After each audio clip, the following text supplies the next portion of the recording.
Hi there. Thanks for joining me here on Conversations for Yoga Teachers. I'm your host, Karen Fabian, the founder of Bare Bones Yoga and the creator of the Momentum Magic Method, the way to become a confident teacher, one who effortlessly walks around the room, shares clear cues, easily builds sequences, and speaks from her heart, sharing authentically with her students. On the podcast, you'll hear anatomy lessons, stories from teachers, interviews with others in the field, and a dose of personal growth, because having a strong, healthy mindset is such an important piece of being a confident teacher.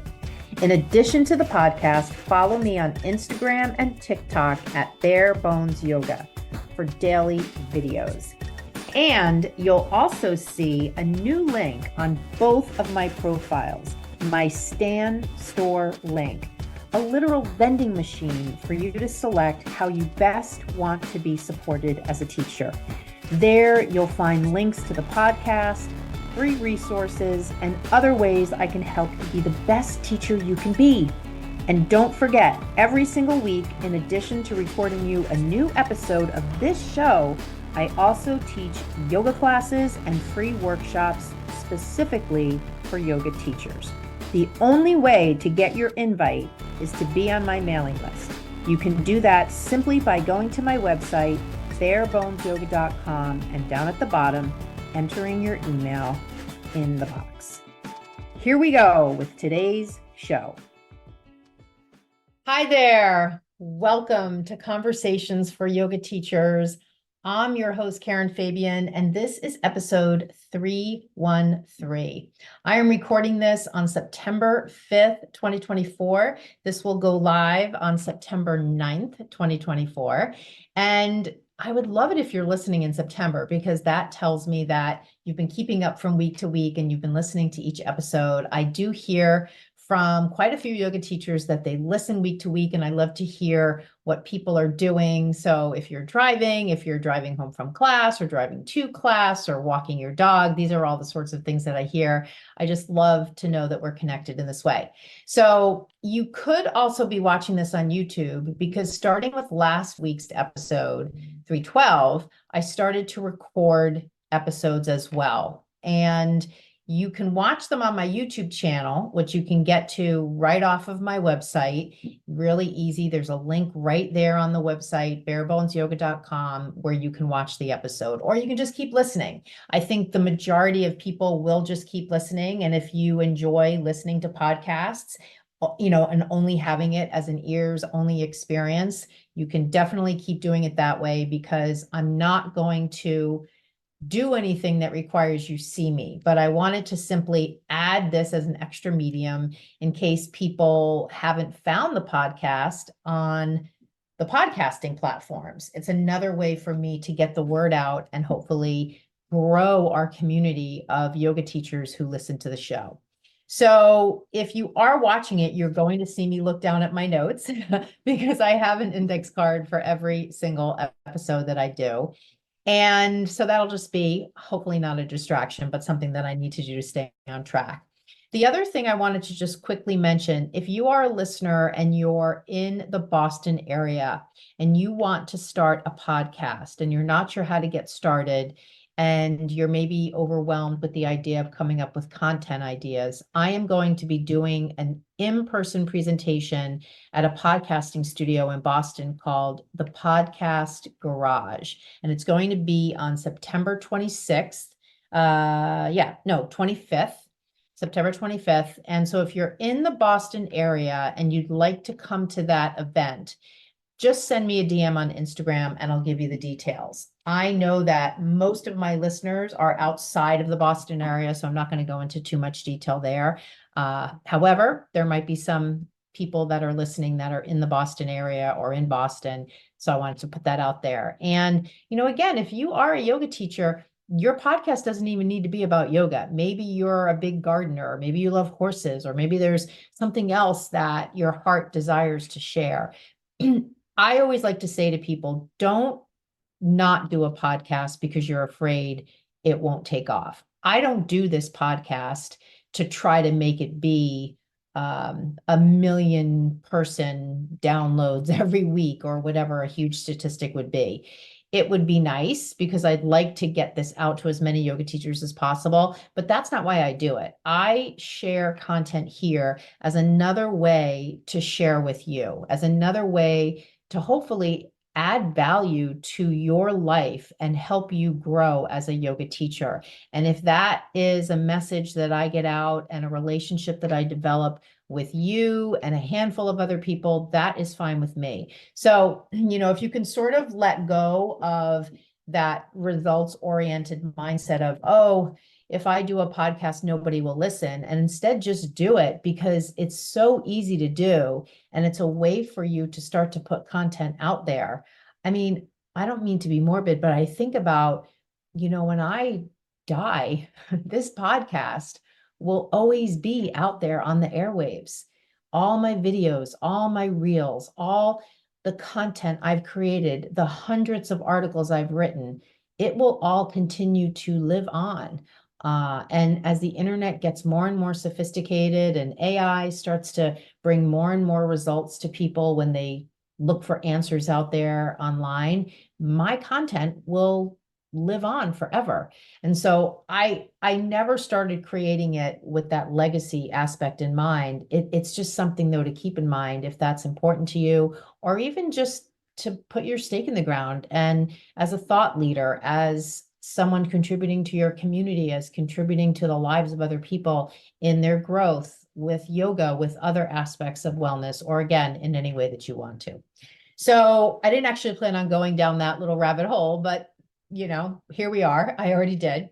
The other thing I wanted to do before we get into the topic for today, and today we're going to be covering how to teach sun salutations. I wanted to start out though by just simply asking you a question, and I want you to just note your gut reaction. So the first question, there's actually two questions, and I'm actually going to just write a note because I want to remember to ask you the other one, which just came to me in this moment. The first question I want to ask you, and I want you to imagine we're sitting in a coffee shop and you've asked to sit down with me because you want to go over a couple of things about your classes and about your life as a yoga teacher. So I want you to imagine we're sitting at a little table in a coffee shop, and I ask you, how are things going with your classes?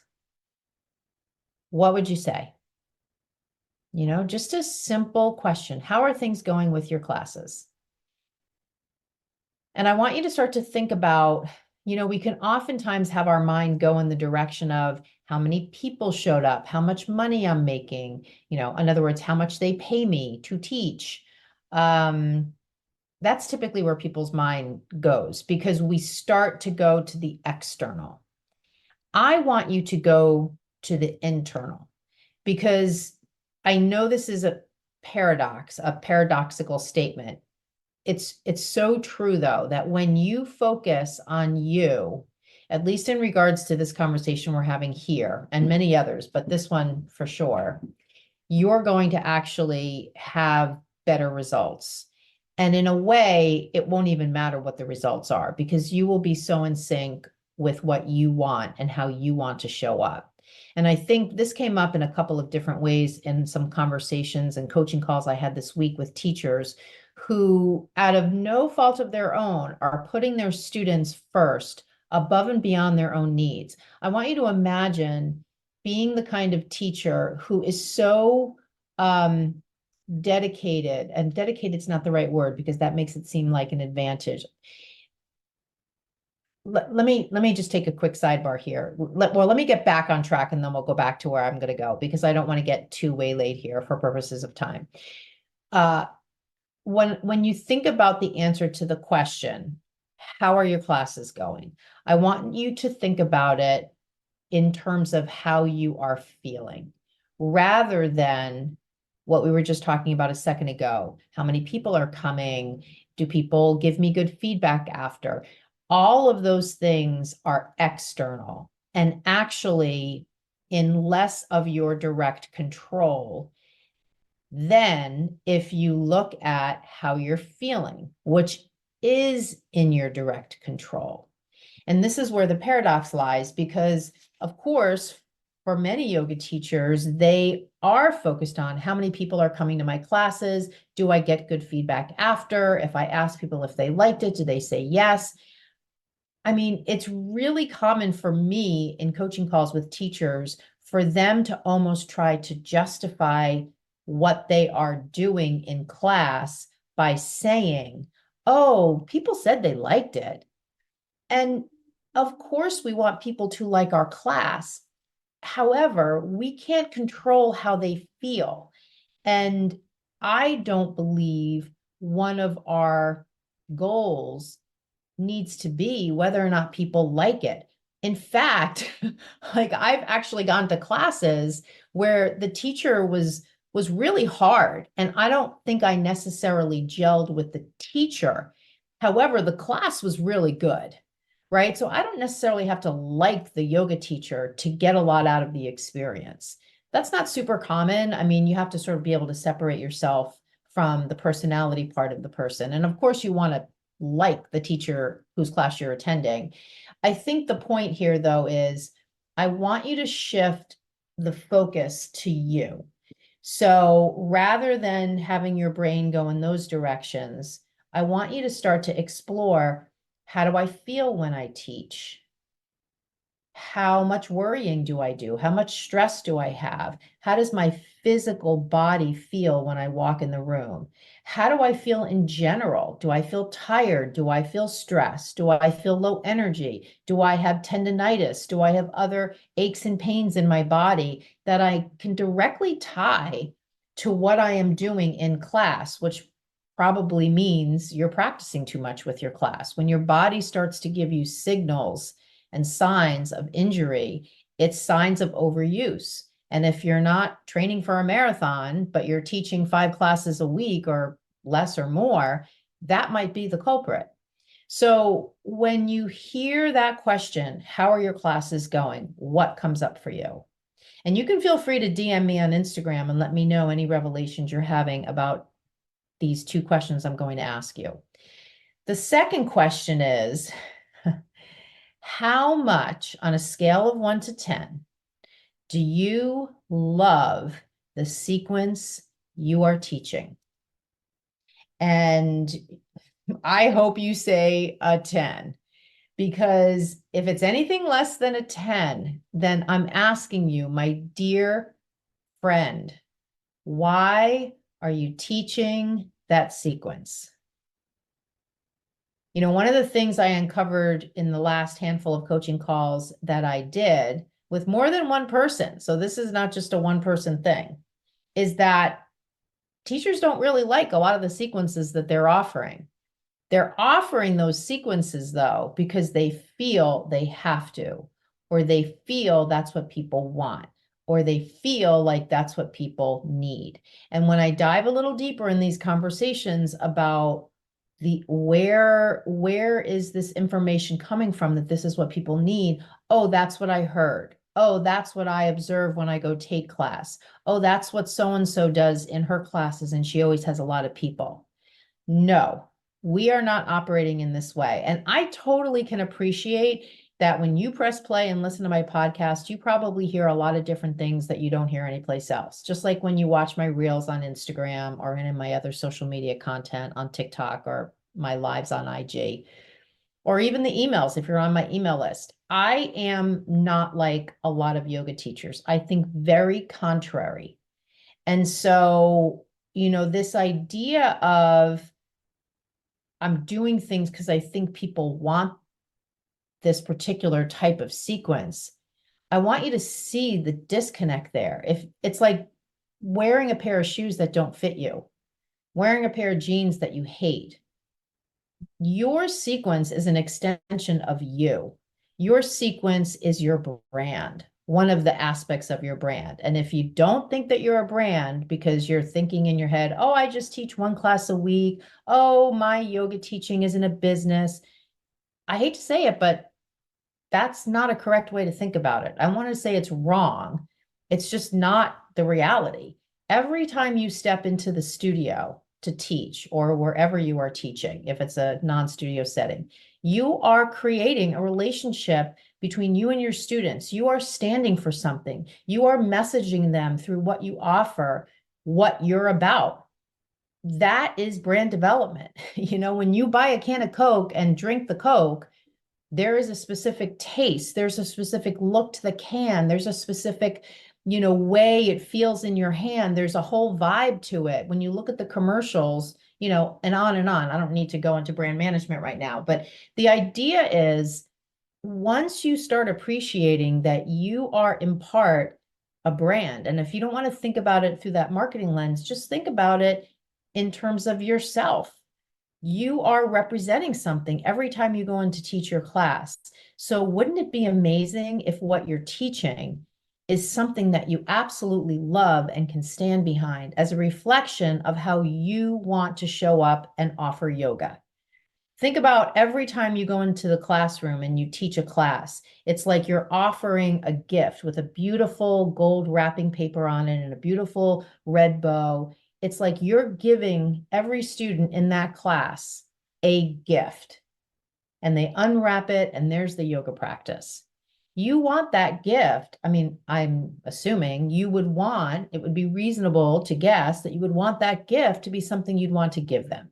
So enough with the metaphors. What came up for you when you heard that question? Do you love the sequence that you're teaching? And if you don't, well, the answer is right there for you. Create a sequence that you love and make that your signature sequence. When I talk about a signature sequence, that's what I'm referring to. Something that becomes your standalone representation of you, that gift you want to give your students, how you want to show up. If you met somebody in Starbucks and they said, hey, what kind of classes do you teach? It would be really easy for you to just describe it in a couple of sentences, and it would feel comfortable. So those are the two questions I wanted to start out with. These are not questions you're going to get from a lot of other people, and certainly not in the frame that I'm presenting it as. And I don't mean to harp on how I'm different. I am doing it a little bit, though, because I want you to also step into what makes you different. See, there are millions, I don't know, millions, hundreds of thousands of yoga teachers out there in the world. When people come to your classes, wouldn't it be amazing if they felt something different? If they could experience something different, if they could experience something that's not run of the mill, that's not what they expected, that idea of delighting and surprising. And this doesn't mean that you need to go out and jump through all these hoops to come up with something. It means that it's an opportunity for you to really lean into showing up authentically, because in that act of showing up authentically is what makes you different. But for many yoga teachers, it's stepping into the room and trying to be like their mentor, or trying to be like the person that teaches before them who has really busy classes, and they think, well, I need to be like this person. No, you don't need to be like anybody else.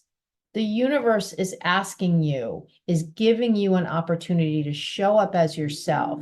And in your courage to do that, in your willingness to do that, you will naturally stand out from other people, because nobody can teach like you when you have the courage to show up as yourself. And this allows me to transition to one of my favorite subjects, which is getting off the mat and doing the walk and talk. Because believe me, my friend, when you are in downward dog, doing downward dog with them, you look like everybody else. There's not, sure, everybody's down dog looks a little bit different. It's just that when you're doing all this yoga with your students, it's like you're shutting off this whole portal to your authentic way of being, because now you're just falling in line with them. You're just another student in the class doing the practice with them. Imagine if you were walking around and standing, obviously standing on your feet. To be walking around, you need to be standing up. Now you're showing yourself, you're using your arms, your hands as part of, the way you express yourself. You're letting them see your face in certain poses where they're looking towards you. You're able to speak more clearly. You're able to gesticulate, articulate, see them, change your cues in response to what they're doing. This is a way, one of the ways that you can start to stand out, especially, and this is not a hard statistic. However, in my work with yoga teachers and in my conversations with teachers, I'd say 80 to 90% of them are practicing with their classes. So just the mere change for you to do the walk and talk versus the practice with me approach, that alone could distinguish you from other people. So 2 questions to start out with to get us going today.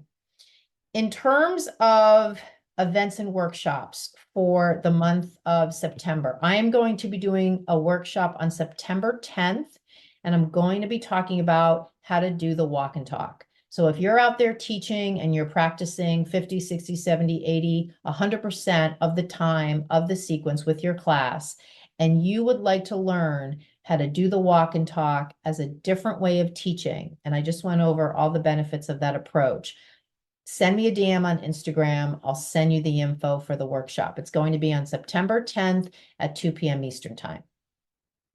Okay. The other thing I should just mention, just in terms of workshops, is please get on my mailing list, because I don't publicize these things as much on my social media pages. The best way to get on my mailing list is just to download the sequence template that's right off my Instagram profile. That'll get you on the list, and then you'll always be getting emails from me with workshop notices. One of the things I wanted to talk about in terms of a light bulb moment, and if you're new to the pod, I share these light bulb moments as aha moments. When I have a coaching call with a yoga teacher and they have this revelation that really propels them forward, I like to share this kind of thing with you. And today's light bulb moment has to do with this idea that, when I work with a yoga teacher, there are certain times when I'm teaching, I'm sharing my method, I'm sharing information, I'm teaching anatomy, I'm teaching as part of my methodology, which covers cueing and sequencing, mindset, and anatomy. And then other times in these coaching calls, I'm coaching a teacher to find a solution to a problem they're having. And because I'm skilled as a coach, I can work with someone, and just through questions, I can help them find the answer themselves rather than giving advice. I don't really like to give advice. I would rather you come up with the answer on your own through guided questions that I ask you, because then it's much more meaningful, and the revelation you come up with will be more long-standing. It will be more sustainable to you. Advice is not really great for people to get. They usually don't follow advice anyway. And that's why advice is different from coaching. And so when I work with a yoga teacher, I am 100% with my professional hat on as a coach. And one of the things that I can see is I can often see when I'm working with the teacher and we're having a conversation about a problem they're having. Let's say the problem they're having is every time I go into my class, my mind goes blank and I forget where I am in the sequence. So that's the problem. Now, almost every single time I hear that problem, I know what the solution is. However, I don't, again, keeping in line with what I just said to you, I don't want to just say, oh, so here's what I think you should do. I would rather, and what's much more helpful for the person, is a coaching conversation where they come up with the answer themselves. And I want to share with you today how you can do this for yourself. And it might be a way, if you're willing and curious, that you can think yourself through a problem to a potential solution. So let's take that example of I go into my class and I find that frequently my mind goes blank. And that's a very upsetting situation for me because I get really nervous. I'm losing my way in the sequence. I start to panic, and that actually makes it worse. It makes it harder for me to keep teaching because now I'm super nervous that I'm losing my way. So what we want to do is we want to ask ourselves, what is causing that problem? So what's causing the problem of mind going blank is that the teacher is unfamiliar with the sequence. They don't know it very well. And so right there, we have the answer. Because if we say, okay, let's kind of work backwards. So I'm in my class, my mind goes blank. If I examine why does my mind go blank, I say, well, it's because I don't know the sequence very well. Okay, so what is happening that you don't know the sequence very well? Well, my class is on Tuesday, and on Mondays, I create a new sequence every week for my class.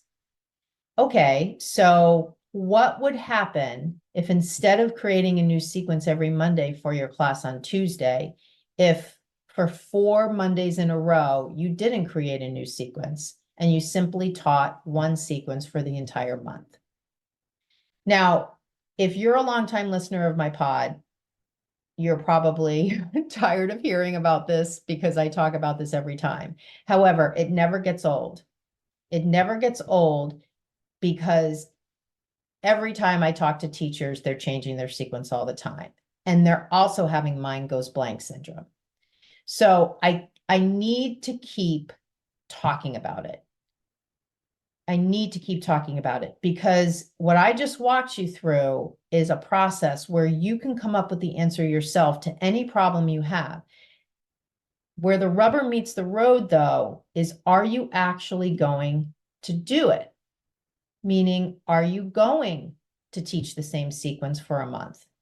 Are you willing to experiment with that approach as a way to see if it's possible to prevent, in this case, in this example, mind going blank syndrome, right? It's like I can say every morning when I wake up, I want to have a healthy breakfast to start my day.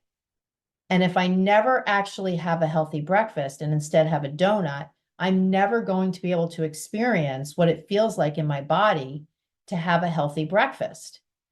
In my head, I can keep saying to myself, I really want to feel energized in the morning by eating healthy food. I really want to feel just the positive effects of putting something healthy in my body, just the mindset that comes with treating my body well. I know that intellectually. If I never actually take the 3D steps in the 3D world to eat a healthy breakfast, then I'm never going to experience any of those things. And this is the same thing with yoga teachers. If you have, in this example, mind going blank, and we just walk through this example and potential solution, and you have the key to the golden gate right in your hands, that all that you would want to experiment with here is just teaching the same thing from week to week to see if that solves it. What would be holding you back from doing that? Okay. And what you're probably going to say is, well, I'm afraid people won't like my class. So then I would say, and what causes you to believe that? Well, I don't know. That's what I hear. That's what I think. That's what I'm guessing. And there is the nugget. It's a guess. It's not a fact. It's a belief. A belief is just something that you say over and over to yourself until it eventually becomes in your mind a truth. And until your pain of mind going blank is at a certain level that you absolutely can't tolerate it, you won't experiment in this way I'm describing to you. It has to get to a certain point where you start to take ownership of what you're doing as a teacher. and this goes right back to what we were talking about in the beginning of this episode. When you have the courage and the confidence and the feeling of empowerment at a level that's high enough that you start to say, you know what?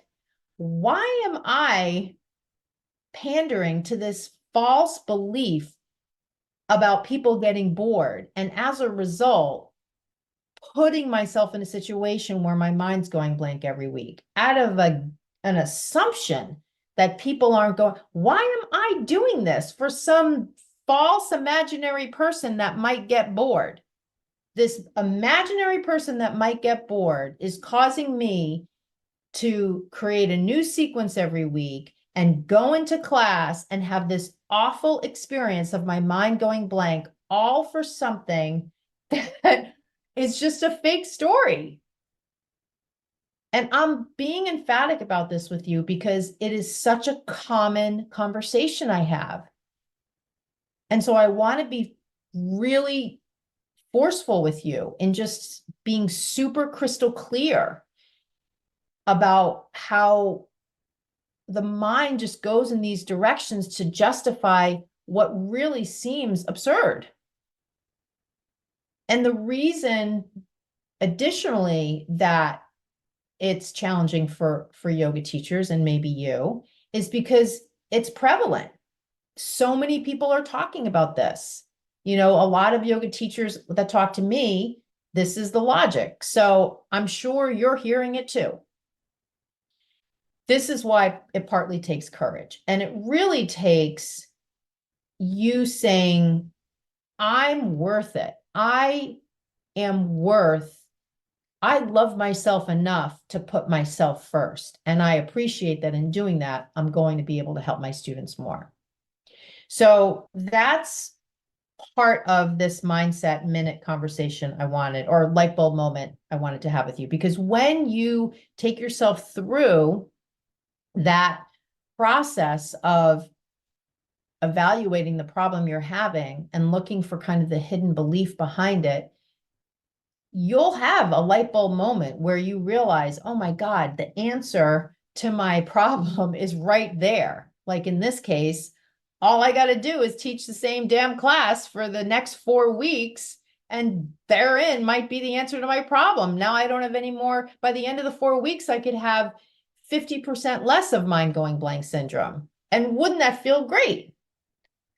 So that I hope for that light bulb moment for you. And, you know, if you want some help with that, just send me a DM on Instagram and let me know.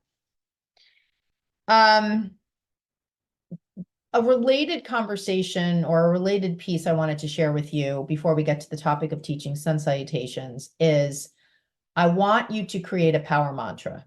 I really could call it an empowerment mantra. I'm going to call it a power mantra, though, because I really want it to be something that makes you feel powerful. So make sure you have one of those, something that you're saying before you go into every class that puts you in the right frame of mind, that helps you feel strong, that helps you feel confident, that helps you feel qualified, that helps you, you know, like it's built in that you're going to be of service. It's built in that you're there to help people. Like all those things in the altruistic bucket, we don't need to keep feeding all that stuff. It's already baked into you walking into the room and teaching people. What I believe we actually need to do more of is we need to build up yoga teachers' belief in themselves. Like I say we need more of that, and actually less of what really is a lot of this people-pleasing behaviors that yoga teachers have that's wrapped in this kind of false packaging of being of service. Like it is obvious we are being of service. Nobody is going to be teaching yoga if there isn't a huge part of them that loves being of service to other people. What we actually need, though, is more of teachers stepping into their power, being a teacher, not a repeater, being a teacher, not a follower, being a teacher and a thought leader, being a teacher and being comfortable with people not liking your class, people leaving your class early, Not saying that if they left your class early, that would be about you. Most of the time, it's not about you, it's about them. It's just this idea of putting you in a position where you feel so confident and you're teaching yoga out of your love for teaching it and your love of sharing it with people, not because you're looking for a certain reaction for them or you want them to like you or you want to please them, any of that. So if you think about that and you think about you as a person and you think about your answer to the earlier question I asked you about how are your classes going, think about maybe some problems that you're having, what could be something that you could say to yourself before every class that would put you into that frame of mind? You know, another example I can give you is, I don't know if you've ever heard, and I've probably talked about this before on the podcast, but Beyonce I don't know if she still does, but she had an alter ego called Sasha Fierce. And she was on Oprah many years ago, and she talked about before she went on stage, she would embody this Sasha Fierce persona. And it was her alter ego. And she had this little process where she apparently would embody this alter ego and then she would go on stage. So think about it like that. What would be the qualities of this alter ego person? For a while there, I had an alter ego and I named her Valentina Spark because Valentina is my favorite female name, Italian. I'm Italian. If I ever had a daughter, I would call her Valentina. And Spark, I thought was a cool last name. So for a while there, I was playing around with that alter ego. So it's just a fun way to start to think about kind of putting on this alter ego and what qualities does that person have that you wish to embody more of? And then thinking of a power mantra that you can say before every class. You know, I was thinking of power mantras as well because all last week and this week is the US Open tennis tournament. And I've been noticing a lot as I've been watching, and I've been super dedicated. I've watched every single match, even till late in the night. As I've been watching the athletes, both men and women, you can see them when they sit on the sidelines between points or between games and between sets, you can see their mouths moving. They are talking to themselves. They are talking to themselves, and I don't know exactly what they're saying. I don't read lips, but I'd be willing to bet they're reciting power mantra phrases. You can do this. Stay in your legs. Stay focused. Don't worry about what's happening. You know, whatever they're saying. You know, when I trained for marathons, I had a lot of power mantras. One of them was the power's in the legs. And when I was on my 20-mile runs and I would get to mile 18, I'd be like, power's in the leg, power's in the legs, power's in the legs. So just an idea there for you. Okay, so for this quick lesson here we'll do, and we'll be wrapping this up in the next 5 minutes or so, 10 minutes or so. I want to just talk about sun salutations because a lot of times people will say to me, I don't want to teach sun salutations because my students can't do them. I teach older women, they can, and I say no to that. We don't want to gatekeep something as basic as a sun salutation from our students because we're afraid they can't do it. We want to learn how to teach it, learn the anatomy behind it so we can go in there and offer it, watch our students because we're doing the walk and talk, and help them access it in a way that meets them where they're at. So when we think about sun salutations, you're thinking about high push-up, low push-up, up dog, down dog, and then for sun B, the warrior one. So think about teaching sun salutations 100% from action, not necessarily getting into anatomy, alignment, or somatics. If you head into it, because it's a pretty complicated movement, so if you head into it with action cues only in mind, that will really help simplify things for students. And this is especially true for beginners. However, you need to understand the anatomy because there is anatomy behind it that's really important. So I've talked about this before on other episodes. I wanted to talk about it again, especially because in September, you're going to have a lot of beginners in your classes. You're going to have a lot of returning students from summer vacation. So it's good to regroup on the essentials. And sun salutations are definitely just an essential part of many, many yoga classes. Let's just kind of chunk it out. When you think about downward facing dog, I want you to think about this primary action of having them press away from the mat. This pressing away from the mat, now I want you to think about what action is that anatomically? That's shoulder flexion. Shoulders are in flexion in downward dog. And so when you think, what is the primary muscle of shoulder flexion? Well, you could make a case for pectoralis minor and pectoralis major.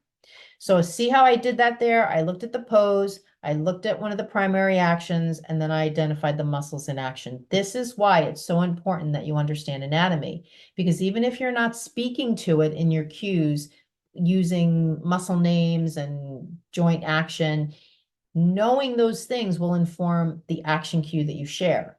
So now that I know that, I can say press away from the mat. Press away from the mat in downward facing dog is one of the best cues you can give, because if they're not pressing away, what are they doing? They're sinking down. And if they're sinking down, they're going to complain of wrist pain. So that's a takeaway for downward dog. For plank and low plank, one of the things you want to keep in mind, there is a pressing away aspect.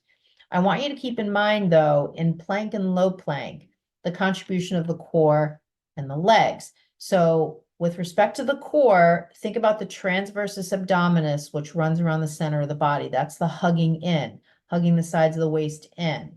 And think about the legs. The knees are in extension in plank and low plank. So that's the contribution of the quadriceps. So press back through the heels. And the other piece for plank and low plank, especially plank, it'll be easier for them to access it in plank, is a little bit of rounding of the upper back, which is scapular protraction, which is the action of the serratus anterior. So now you've got, multiple pieces here in terms of the poses in Sun Salutations. We've talked a little bit about the muscular actions of the muscles in these poses. And then the other two poses, upward dog and warrior one. So in upward dog, primary action here is the back bend. So that's spinal extension. Primary muscle of spinal extension is erector spinae. These are the muscles that line the spine on either side of the spine. And so there we could talk about press the chest forward, press the heart forward. We could talk about squeezing around the seat, which speaks to the action of the gluteus maximus, because the hips are in extension when the spine's in extension. And then if we go to warrior one, you could make a case. It's a little hard to think of a primary action warrior one, but definitely rooting into the feet, reaching up to the sky. I mean, energetically, that speaks to primary actions. The reaching up to the sky is an interesting one, though, because yes, the shoulders are in flexion there. What's interesting, though, is when you watch your students in warrior one and you see people with bent arms, it's most likely not because their pecs are weak. It might be because their latissimus dorsi is tight. Because when the arms are up in the air, the lats are lengthening because the lats are a shoulder extensor muscle. So you could make a case for like modifications in warrior one, have them bring the hands to the heart center, have them reach the arms out in front of them, maybe keep bent arms. And then the other piece of warrior one, there's so many different pieces you could focus on, but one of the common ones is because it's a lunge, they need to have good flexibility in the hip flexor on the straight leg side. So just watch for how far back that back foot is. If it's too far back and their hip flexor is tight, they might lean forward. So putting it all together, think about just really clear action cues. So could be something like if you bring them up to the top of the mat, reach the arms up, bend the knees and fold forward, lift halfway up, step into plank. Hands down on the mat, step the feet back. In your plank, press into the ground and round the upper back just slightly. And then coming forward, lower halfway, elbows in. So that's the low push-up, right? Coming into upward facing dog, press the chest forward and then roll back, hips to the sky, downward facing dog. And downward facing dog, press away from the mat. Take a couple breaths in, walk your feet forward, Sweep up to the sky, bring the hands to the heart center. Inhale, reach the arms up. Exhale, forward fold. Bend the knees a little bit, lift halfway, hands on the mat, step the feet back. Hold your plank here. Hug the sides of the waist in, press back through the heels. Come forward and lower, elbows in. Straighten the arms for upward dog. Point the toes, press into the tops of the hands and the tops of the feet. And then draw the belly button in, roll back into downward facing dog. Now press away from the mat. Press away from the mat, pull the belly button in, press the thigh bones back. Walk the feet forward, sweep the arms up, keep the arms up, bend the knees coming into chair. Bring the feet together, the legs together, drop the hips low, right? So there's your chair pose, and then forward fold. So now we're back to the same thing. The lift halfway up, high to low push up, you get them there. Then from downward dog, step the right foot forward, drop the back heel, reach the arms up, warrior one. Now squeeze the back thigh, reach the arms up, take a breath in, right? So now you get it. So now you're gonna, so that was just a little demo. These are action cues, really only, action cues only. And I want you to notice it's just really short phrases. This is not conversational cueing where you're having more of a conversation with them. This is just action cues. Okay, two more things. Number one, if you haven't downloaded my ebook that I wrote over the summer, it's an ebook with the 4 pillars of teaching explained: cueing, sequencing, anatomy, and mindset. Definitely grab that. It's the Bare Bones Yoga Guide to Incredible Yoga Teaching.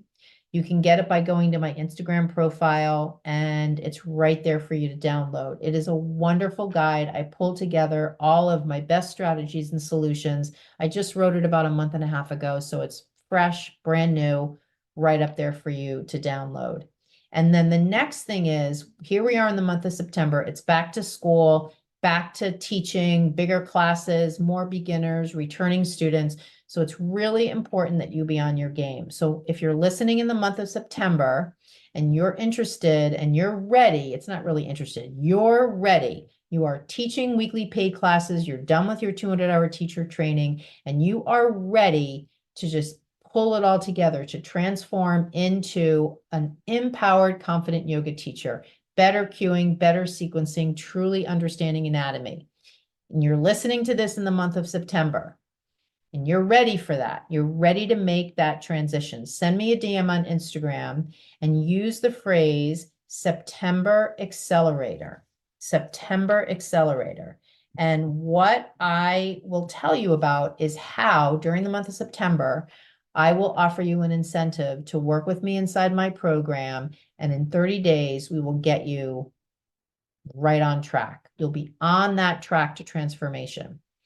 Thank you so much for listening. If you're watching on YouTube, thanks for watching. And I will talk to you on the next episode of Conversations for Yoga Teachers.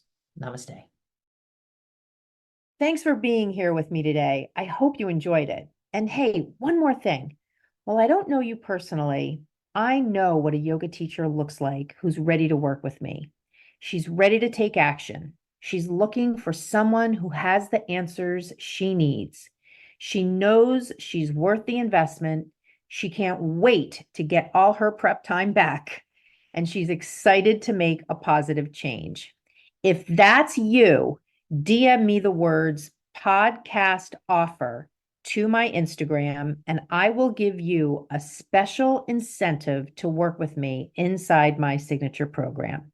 My Instagram handle is Bare Bones Yoga. I can't wait to hear from you.